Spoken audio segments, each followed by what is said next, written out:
गुरुदेव महाराज की जय।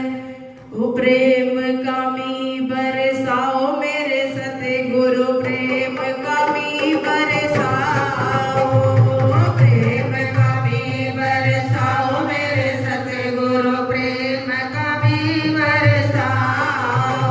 मेरे मन की प्यास बुझाओ मेरे सतगुरु, मन की प्यास बुझाओ, मन की प्यास बुझाओ मेरे सतगुरु, मन की प्यास बुझाओ। प्रेम कमी बरसाओ मेरे सतगुरु, प्रेम कमी बरसाओ, प्रेम कमी बरसाओ मेरे सतगुरु, प्रेम कमी बरसाओ। मैं चाहती एक बूंद का प्यासा, मैं चाहती एक बूंद का प्यासा, मैं चाहती एक बूंद का प्यासा, मैं चाहती एक बूंद का प्यासा। दर्शन की मुझको अभिलाषा, दर्शन की मुझको अभिलाषा। आके दर्श दिखाओ मेरे सतगुरु, आके दर्श दिखाओ, आके दर्श दिखाओ मेरे सतगुरु, आके दर्श दिखाओ। प्रेम कमी बरसाओ मेरे सतगुरु, प्रेम कमी बरसाओ। मन की प्यास बुझाओ मेरे सतगुरु, मन की प्यास बुझाओ। बिन पानी मेरी बगिया सूखी, बिन पानी मेरी बगिया सूखी, बिन पानी मेरी बगिया सूखी, बिन पानी मेरी बगिया सूखी। राह देख देख अखियाँ सूखी, राह देख देख अखियाँ सूखी। इतना ना तरसाओ मेरे सतगुरु, इतना ना तरसाओ, इतना ना तरसाओ मेरे सतगुरु, इतना ना तरसाओ। प्रेम कमी बरसाओ मेरे सतगुरु, प्रेम कमी बरसाओ, प्रेम कमी बरसाओ मेरे सतगुरु, प्रेम कमी बरसाओ।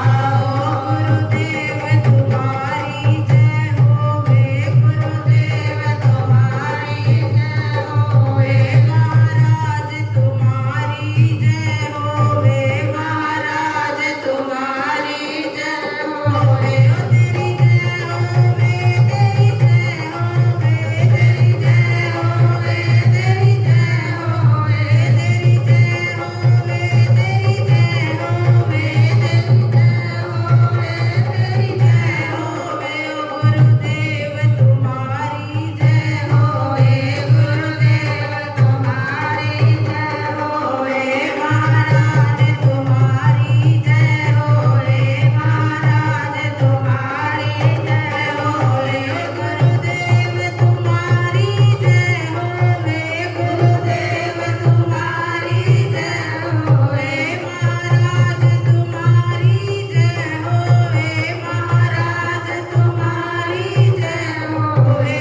गुरुदेव तुम्हारी जय होवे, गुरुदेव तुम्हारी जय होवे, गुरुदेव तुम्हारी जय होवे, गुरुदेव तुम्हारी जय होवे।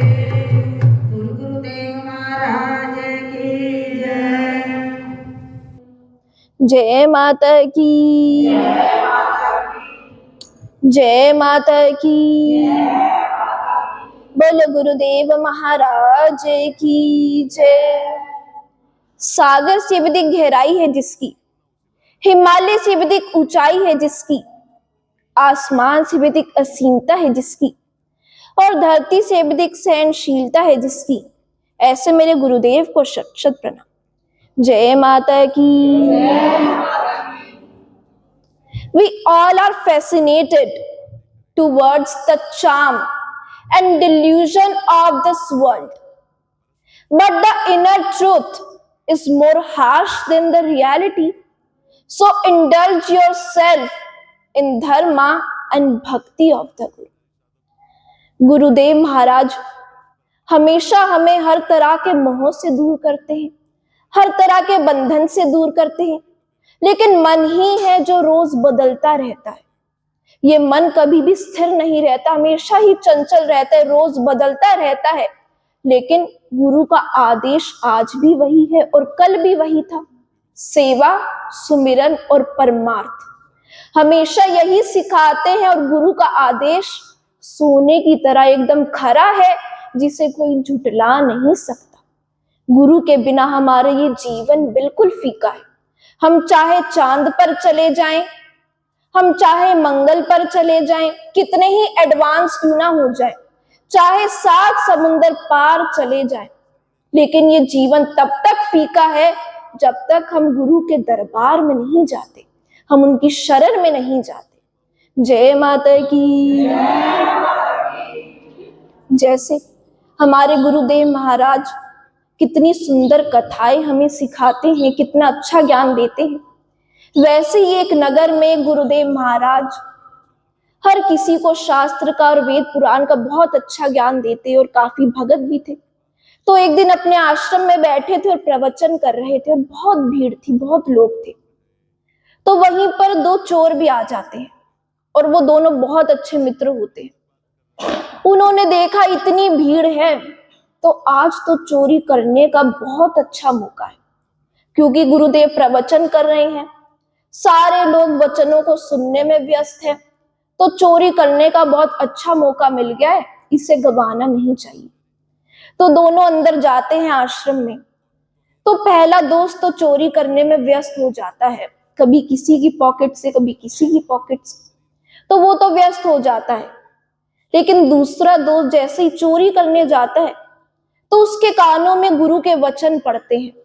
वो सुनता है कि गुरुदेव महाराज या महात्मा जी कोई तो अच्छी कथा सुना रहे हैं और उसकी रुचि बन जाती है उस कथा में। अब वो चोरी करना तो भूल जाता है और कथा सुनने बैठ जाता है कि वो क्या सुना रहे हैं, क्या कहना चाहते हैं, क्या बता रहे हैं, क्या कंक्लूजन होगा इसका। उसको इंटरेस्ट आ जाता है, उसकी रुचि उन्हीं ज्ञान में बन जाती है। अब प्रवचन पूरे होते, सारे अपने घर जाते हैं, वो दोनों भी घर जाते हैं। तो पहले दोस्त ने कहा कि तुम कितने मूर्ख हो कि आज इतना अच्छा हमें अवसर मिला तो चोरी करने का, और मैंने तो बहुत अच्छे से की, लेकिन तुम तो वहां पर प्रवचन सुनने बैठ गए कि उन वचनों का क्या करोगे, कि वो वचन क्या तुम्हें खाना लाकर देंगे, कि क्या तुम उन वचनों को पकाकर खाओगे। ये सुनकर वो दुखी हो जाता है और दोबारा से गुरुदेव के पास जाकर उन्हें सब कुछ बताता है। तो गुरुदेव ने कहा कि इसमें परेशान होने की क्या बात है, कि तुमने जो आज ज्ञान सुना है कि वो तो तुम्हारे अंदर समा चुका है, उससे तो कोई नहीं छीन सकता। लेकिन तुम्हारे दोस्त ने जो धन चुराया है वो तो थोड़े दिनों में खत्म हो जाएगा, वो फिर से चोरी करने आ जाएगा और ऐसे ही उसका जीवन चलता रहेगा, अपने आप को कभी बदल नहीं पाएगा। लेकिन तुम्हारे अंदर बदलने की भावना है, परिवर्तन की भावना है, तो इसमें निराश होने की कोई बात नहीं है। और रही भोजन की बात, तो भोजन करने के लिए तो आश्रम का दरबार हमेशा तुम्हारे लिए खुला रहेगा। तो जब हमारे अंदर परिवर्तन की भावना आती है, जब मन शुद्ध होता है, तो जो भी हमारी कमी है, हमारी जरूरत है, वो माँ दुर्गा कहीं ना कहीं से पूरी कर देती है। गुरुदेव महाराज के माध्यम से हमारी कमियों को पूरा कर देती है।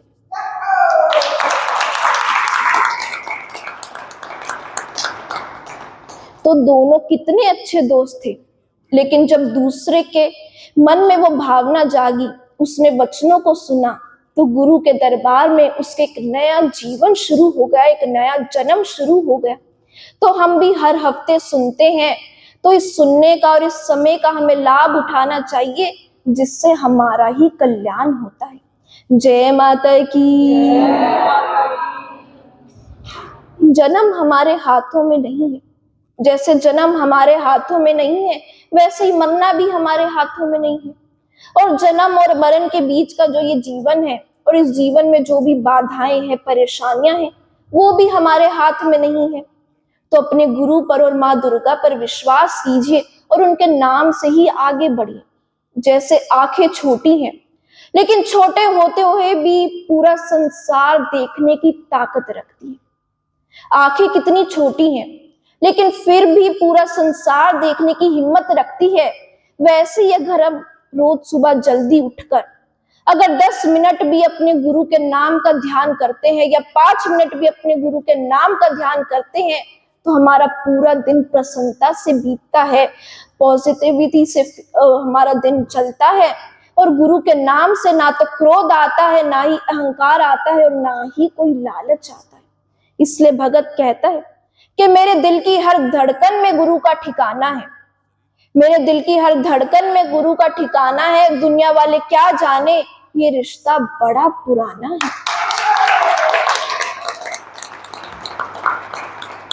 बोलो गुरुदेव महाराज की जय।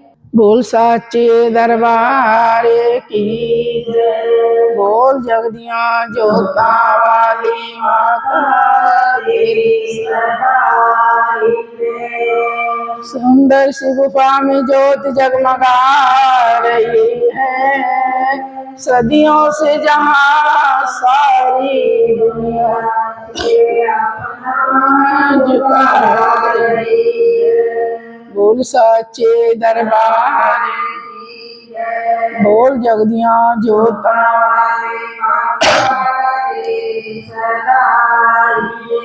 ये सुरग सी नजारे कहीं न देखे होंगे, पल में बदलती देखी किस्मत की रेखा।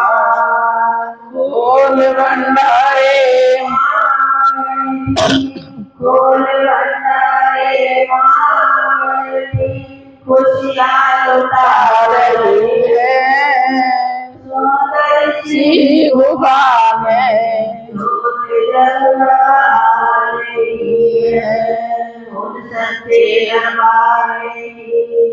बोल जगदिया जोता वाली माता तेरी सहाय। नारायण हरे,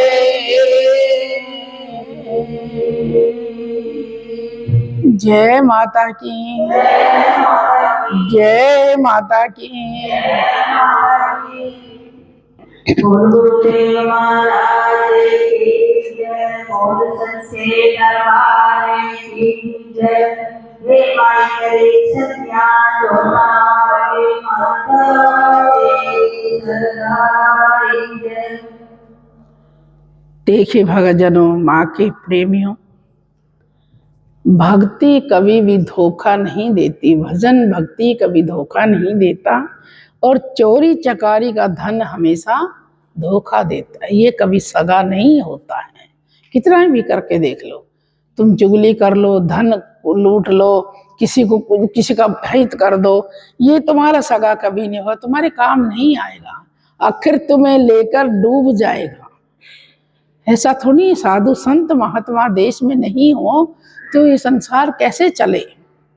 जरूरी है साधना, तप, भक्ति, दान, ये सब चीजें, उपकार, ये सब चीजें हमारे काम आती हैं, जिससे हम धर्म से जुड़े रहते हैं।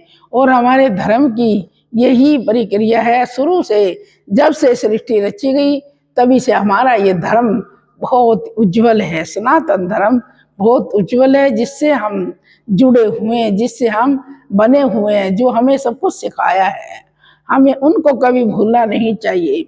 अब कीर्तन में, सत्संग में बैठकर जिसका मन चोरी में है वो तो चोरी करेगा, कर ले भाई चोरी। उनकी जेब में क्या निकल गया, कुछ नहीं, उनको कोई फर्क नहीं पड़ा जिनकी जेब से चोरी निकली। जो चोरी करके लेके गया है ना, उसको बहुत सा फर्क पड़ता है। तो देखिए, इसी विषय में कथा भगवान शिव की।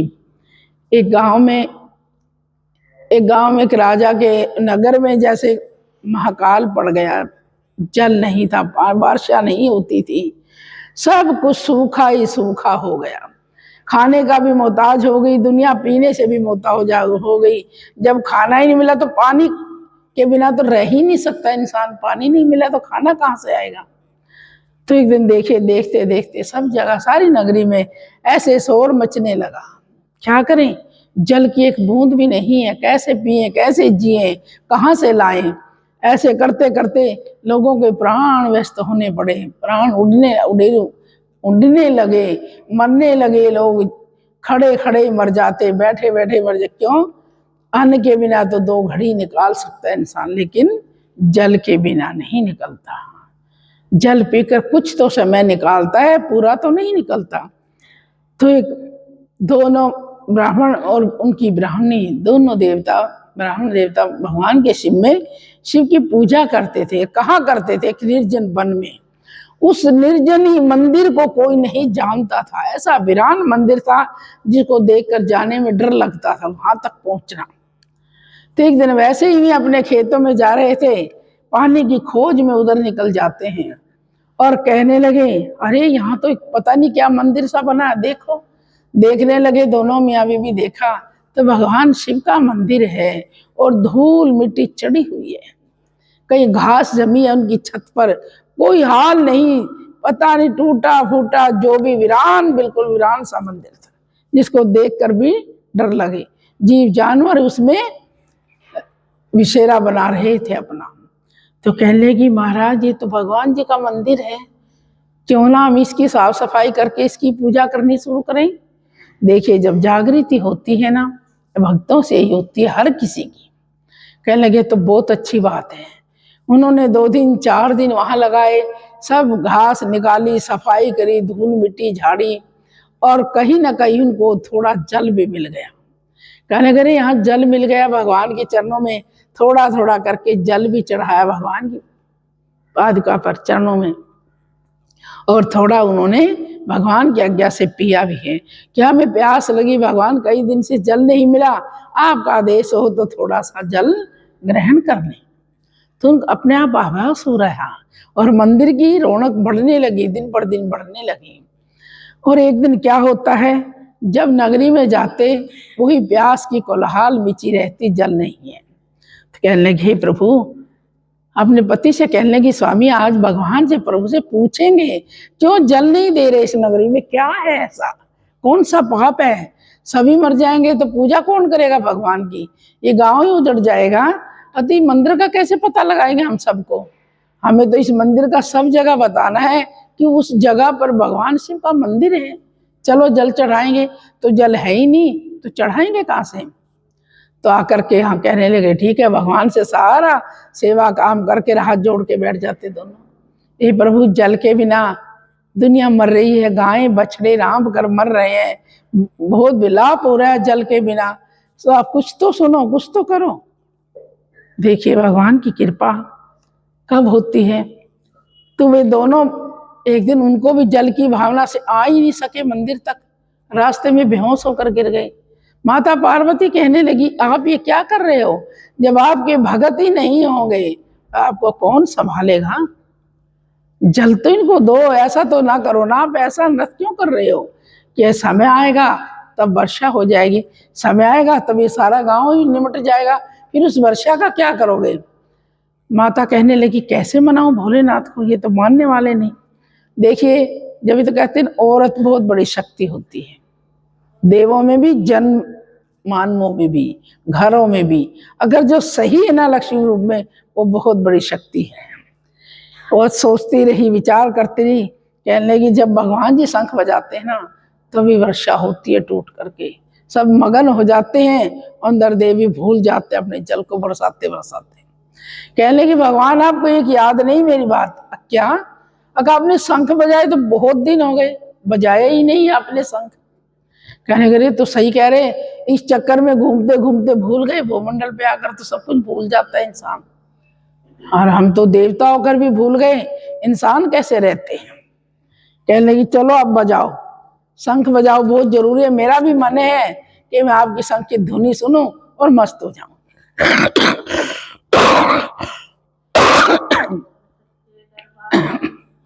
वो हाथ जोड़कर माता चरणों में बैठ जाती है, भगवान जी भी बैठ जाते हैं। कहने लगी, बजाओ, आज मुझे मन लग रहा है कि अब इस वीरान जंगल में एक बार आपकी धुनी सुननी चाहती हूँ। माँ को भगवान जी को दे दिए झांसे में, कुछ पता ही नहीं था। जैसे भगवान ने अपने शंख की धुनी लगाई, ऐसे वर्षा होनी शुरू हो गई। जय माता की। इतनी तेज वर्षा हुई, इतनी तेज वर्षा हुई, सब में प्राण आ गए। पशु पक्षी जीव जंतु इंसान आदमी सारी नगरी में, अरे ये भगवान का क्या करिश्मा, ये तो कोई करिश्मा है, ये तो कुछ है, कोई देवता हमारे इर्द गिर्द। ब्राह्मण को पता था, जब वो उठे देखा तो जलमग्न हो गया। देखो जल होगा तो खेती भी होगी, जल होगा इंसान भी रहेंगे, सब काम ही पानी के आधार पर है। जीवन भी पानी के आधार पर सबसे पहले, और कुछ भी इसके बिना नहीं है। तो दोनों मियाँ बीबी गांव में आए, देखा तो जल ही जल भर रहा है, इतना जल आ रहा। कहने लगा तो भोले बाबा ने सुनी, हमारी बहुत सुनी। सब इकट्ठे हो जाते हैं, ब्राह्मण देवता, ये आज क्या करिश्मा हुआ। कहने लगे अरे हम कई बहुत रोज से भगवान शिव का मंदिर, वीरान मंदिर पड़ा था, उसमें सेवा कर रहे हैं, आराधना लगा रहे हैं कि प्रभु जल दे दो, जल दे दो, जल बरसा दो। क्या अच्छा ऐसा हुआ? तो भगवान ने हमारी सुन ली और आज जल वर्षा हो गई। तो सारा गांव ब्राह्मण देवता के पीछे लग जाता है, चलो हम भी चलेंगे, हम भी चलेंगे, हम भी चलेंगे। देखिए अच्छे कार्य के लिए हर किसी ने सब कुछ छोड़ करके उस कार्य में व्यस्त होना चाहिए, बहुत जरूरी लगना चाहिए, तो कि वो हमारे काम आए। सबको ब्राह्मण देवता ले गए, कहाँ? उस जंगल में, वीरान से मंदिर में, वीरान शाही मंदिर जंगल था। सब कह रहे कितनी दूर आकर आपने मंदिर को ढूंढा। अगर मैं जल की खोज में निकला था तो ये मंदिर मिला है मुझे, और इसी मंदिर से हमारी पूरी नगरी का कल्याण हुआ है। ये सब जंगल भी देखो हरा भरा हो गया, सब कुछ हो गया। अब हमारे पशु भी भूखे नहीं रहेंगे, हम भी भूखे नहीं रहेंगे। कहेंगे बात तो ठीक है। सभी ने ब्राह्मण देवता की बात मानी, रूनी को गुरु बनाया। सब कहने लगे आप आज से हमारे मुखिया हो, गुरु हो, हमारे भगवान हो। देखिए ब्राह्मण की पहले बहुत ज्यादा पूजा करते थे लोग, क्योंकि वो सब के संकट दूर करते हैं। आज भी ऐसा है, कुछ ना कुछ तो आज भी बचा है। सब उसमें लग गए, जैसे जैसे वे कहते रहे ऐसे वैसे करते रहे। भगवान की शिवरात्रि आ जाती है कुछ ही समय में, कुछ पता नहीं उसको वहीं मंदिर से जाकर आभास होता है, जैसे कोई आकर बताता है इंसान के रूप में। तो दोनों मियाँ बीबी, माता पार्वती और भगवान जी, दोनों मानव रूप में उनके आगे खड़े कि तुम दोनों यहाँ पूजा करते हो, डर नहीं लगता? कि नहीं, मेरे साथ सब गांव आ रहा है, मुझे क्यों डर लगता? आप कौन हो? और मैं भी देखने आया था पूजा। तो बोले मैं तो यहाँ कल शिवरात्रि है, और शिवरात्रि कहाँ मनाई जाती है? भगवान शिव के मंदिर में। आका हमें तो पता नहीं कैसी शिवरात्रि होती है। ब्राह्मण देवता थोड़ा सा कुछ जानते थे, उन्होंने कहा क्या करना चाहिए? भंडारा लगाओ, जो भी कुछ करना चाहिए। सब पैसे इतना इकट्ठा करके कहते ना, एक एक दाना 100 मन हो जाता है, ऐसी बात नहीं। एक एक दाना इकट्ठा करके सबका भंडारे का प्रसाद शिवरात्रि को लगाते हैं ब्राह्मण देवता, और उस भंडारे के बदले में गांव वालों को सबको वो धन्य धान्य मिल गया, सबसे परिपूर्ण हो गए, कोई कमी नहीं रही। भगवान शिव के मंदिर से हर किसी की झोलियां भर के गई हैं। देखिए कोई भी कहे भक्ति खाली कभी नहीं जाती। प्रयास करो और उनके लिए प्रेम करो, उपकार करो, जितना भी हो सके कर्ण दाना जरूर दान करो। बिना दान के, बहाने बिना तो कोई चीज मिलती नहीं ना। क्यों? भगवान तो जानते थे इनके पास कितने एक चुटकी दाने है ही नहीं। उसी एक चुटकी का ऋण भगवान ने इतना उतारा, सबके घर घर में मौज कर दी। तो इसलिए कहने का तात्पर्य है, सब इधर उधर के भन भाव को छोड़ करके आप सभी लोग माँ भगवान शिव की पूजा में लगना चाहिए।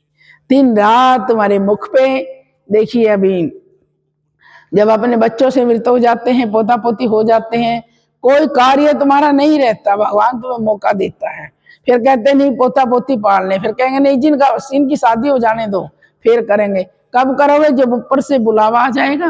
भगवान के रटने का उसका समय ही नहीं दे रहे, कभी भी नहीं दे रहे। क्यों नहीं दे रहे? बच्चों को स्कूल छोड़ के आना, बच्चों को लेके आना, माँ बाप क्या कर रहे हैं? अकेले छोड़ के देखो, सब एडजस्ट हो जाता है। लेकिन वो कुछ नहीं है, तुम्हारी अड़चन खुद की है। तुम अपने भगवान को खुद याद नहीं करते, उनसे प्रेम नहीं करते, समय नहीं निकालते, तो किसकी अड़चन है? कौन सा जन्म आएगा और तुम्हें खाली बिठाकर भगवान अपना नाम रटवाएगा तुमसे? अकब मेरा नाम लो, है? कोई ऐसा जन्म नहीं। जो बच्चे ना हो जब तरसता है, हो जाए जब तरसता है, शादी वादी होकर के पोता पोते जब आदमी दुखी तरसता है, सभी कामना तृष्णा में ही तो जाते हैं। क्यों? भक्ति अच्छी नहीं लगती, फिर जाना फिर आना है, मुड़ के संसार में गया है तो आएगा भी जरूर। फिर भी यही भरते रहोगे, कब करोगे अपना उद्धार? कब करोगे अपनी मुक्ति? कभी भी नहीं हो पाएगी। इसीलिए भक्तजनों, माँ के प्रेमियों, चाहे एक कण दाने दान करें, एक कितनी भी समय भक्ति का एक नियम बनाए, गुरु दरबार का भी नियम बनाए। देखिए सब कोई अपने इधर उधर बैठकर समय बिताते हैं, दरबार में आना चाहिए। गुरु दरबार में आकर समय बिताएं तो बहुत अच्छी बात है। रोजाना बहुत सी इनमें मेरी बेटियां, ऐसी बेटियां कोई काम नहीं है, 3 बजे 4 बजे मिलके टोली बनाएं और माँ के दर्शन करें और माँ के चरणों में अपना भजन कीर्तन करती रहें। कितना अच्छा लगता है। क्या मिलेगा? नहीं, बहुत कुछ मिलेगा, लेकिन यही करना मुश्किल है। दरवाजे पे 10 औरतें बैठ जाएंगी, चुगली करनी आसान है, लेकिन चर्चा करनी भगवान की बड़ी मुश्किल है। जय माता की, जय माता की। देखिए एक उनमें समझदार सी औरत थी, कहने लगी जो हमें आज सुना है बहुत अच्छा है, हमने मन को बहुत ही पीछे ले जाना चाहिए इस दुनियादारी से और आगे बढ़ना चाहिए गुरु की तरफ, माँ की तरफ, भगवान की तरफ। तो उन्होंने क्या कहा, कोई हो चाहे बच्चा भी हो उसमें, तो कितना बड़ा ज्ञान लगा हमें, कितनी देर तक तेरी मेरी करके रह गए, लेकिन उसका नाम एक बार भी नहीं लिया। तो क्यों नहीं इस मन को समझाया? और मैया के पास चलने में ही फायदा है, वही हमें सब कुछ देंगी और देती भी वही आई है, क्योंकि माँ तो अपने बच्चे की पुकार हमेशा सुनती है ना, वो रोने नहीं देती उसको कभी भी। हम नहीं उसे संभालते, वो हमें पग पग पे संभालती है, पल पल में हमारा ध्यान रखती है। जय माता की, जय माता की।